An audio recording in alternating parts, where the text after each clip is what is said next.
Let's look at an example problem. اس کے اندر 1000 units are to be produced on two operations, operation A and operation B.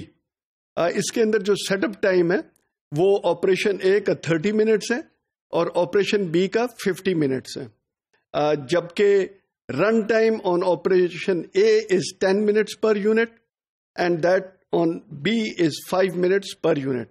اسی طرح جو product move ہوگا between A and B, from A to B, it will take 10 minutes time, اور from B to the store it will take 15 minutes. Now let see کہ اس job کو جب ہم دو میں ڈیوائڈ کرتے ہیں تو اس کا کس طرح اس کو ہم ہینڈل کریں گے. This is basically S U is set up time, S U A is set up time operation A کا، S U B is set up time operation B کا. اسی طرح R T A and R T B are run time for operation A and B respectively. Q T is total order quantity. T1 is the transfer batch, first batch, T1, and T2 is transfer second batch. اس کے اندر جو T1 کی calculation ہم نے دی ہوئی ہے، that is basically total number of units to be produced multiplied by run time of A minus the setup time of B. And then we divide total by the total run time of A plus B. And using this formula, we get 663 units to be produced as transfer batch 1 and 337 جو بچ جاتے ہیں وہ 337 جو ہے وہ ہم transfer بیچ 2 کے اندر پروڈیوس کریں گے. دیٹ مینس کہ 663 یونٹس پروڈیوس ہو گئے اے میں، تو وہ موو کر جائیں گے ٹو آپریشن بی، اور پھر باقی آپریشن اے کے اوپر 337 یونٹس پروڈیوس ہو کر بی کی طرف چلے جائیں گے. لیٹس لک ایٹ کہ یہ کس طرح ہوگا. سیٹ اپ ٹائم اے کا از 30 منٹس، سو یہ 30 منٹس کا سیٹ اپ ٹائم ہم نے کیا، اور اس کے اندر جیسے بتایا تھا 663 یونٹس ہم نے پروڈیوس کرنے ہیں. 10 سے ہم نے اس کو ملٹیپلائی کیا کیونکہ 10 منٹس پر یونٹ یوز ہو رہا ہے، تو 6630 منٹس ہوئے پلس 30 منٹس، تو اس کے اندر یہ کمپلیٹ ہوگا 6660 منٹ کے اوپر. اس کے اندر 10 منٹس کا ٹرانسفر ٹائم ہے، تو وہ 10 منٹس آپ ایڈ کر لیں، تو بیسیکلی جو آپ کا ٹرانسفر ہوگا یہ بیچ 1 وہ 6670 منٹس پر ٹرانسفر ہو جائے گا آپریشن بی میں.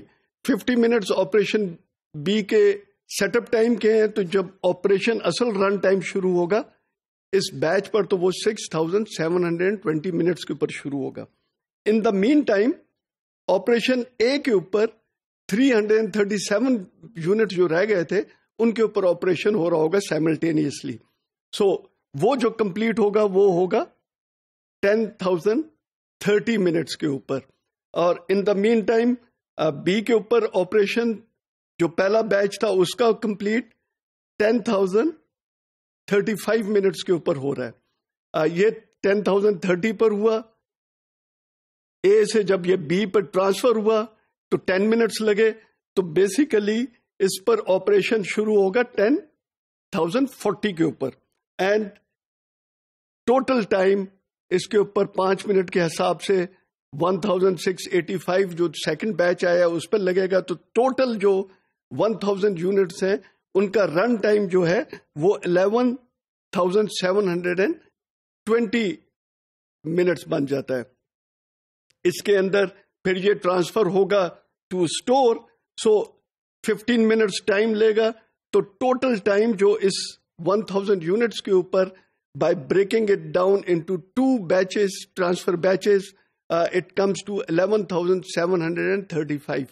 اس طرح ہم اس کے اندر جو instead of producing and transferring whole 1000 units from A to B, ہم نے اس کو 2 حصوں میں ڈیوائڈ کر اس کو پہلے 663 یونٹس جو پروڈیوس ہوئے ان کو ہم نے ٹرانسفر کیا ٹو بی، اور پھر باقی جو 337 یونٹس رہ گئے تھے ان کو ہم نے ٹرانسفر کیا. اس کے اندر جو امپورٹنٹ چیز ہے وہ یہ ہے کہ جو بیچ 1 ہے وہ ڈپینڈ کرتا ہے کہ پہلا آپریشن بڑا ہے کہ دوسرا آپریشن بڑا ہے. اگر پہلا آپریشن بڑا ہے تو بیچ 1 جو ہے ٹرانسفر بیچ 1 وہ لارجر ہوگا. اگر دوسرا آپریشن بڑا ہے تو پھر ٹرانسفر بیچ 2 جو ہے وہ بڑا ہوگا. اس کا یہی ریزن ہے کہ یہ اے کیونکہ ادھر ٹائم زیادہ لے رہا ہے تو اس لیے پہلا بیچ بڑا کیا ہے کہ بی پر جب یہ بڑا بیچ کیونکہ اس کا ٹائم بی پر کم ہے تو وہ اس ٹائم کے اوپر کمپلیٹ ہو جائے گا جب تک اے سے بقایا جو بیچ ہے سیکنڈ بیچ وہ بی کی طرف آتا ہے. تو اس طرح ہم اس کو بڑے ایفیشینٹلی مینج کر سکتے ہیں.